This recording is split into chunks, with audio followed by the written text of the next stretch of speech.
ఒకప్పుడు ఒక కట్టెలు కొట్టేవాడు ఉండేవాడు. అతడి పేరు చిన్నయ్య. చిన్నయ్యది కాస్త మందబుద్ధి. అంతగా తెలివి లేకుండా అమాయకంగా ఉండేవాడు.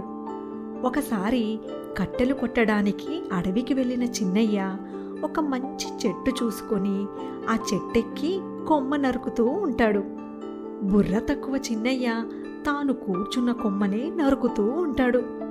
ఇదంతా గమనిస్తున్న కైలాసంలోని పార్వతీదేవి, స్వామి, పాపం ఆ చిన్నయ్య తన మందబుద్ధి వల్ల తాను కూర్చున్న కొమ్మనే నరుకుతున్నాడు అని శివుడితో అంటుంది.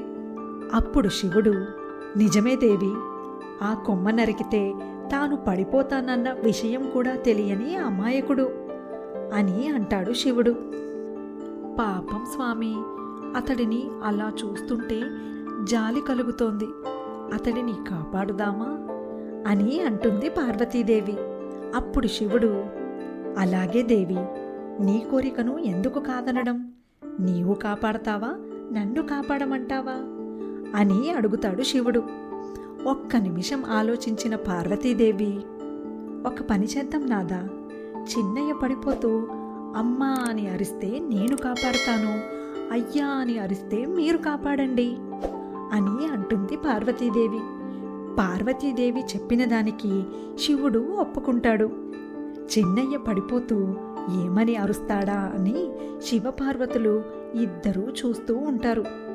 కాసేపటికే చిన్నయ్య కొడుతున్న కొమ్మ కాస్త విరిగి కింద పడిపోతాడు.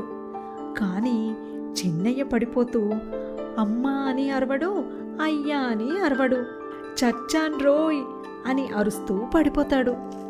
అమ్మా అని అరిస్తే కాపాడదామని ఎదురు చూస్తున్న పార్వతీదేవి కాపాడదు, అయ్యా అని అరిస్తే కాపాడదామని ఎదురు చూస్తున్న శివుడు కాపాడడు. చచ్చాన్ రోయ్ అని అరుస్తూ పడి చిన్నయ్య నిజంగానే చనిపోతాడు.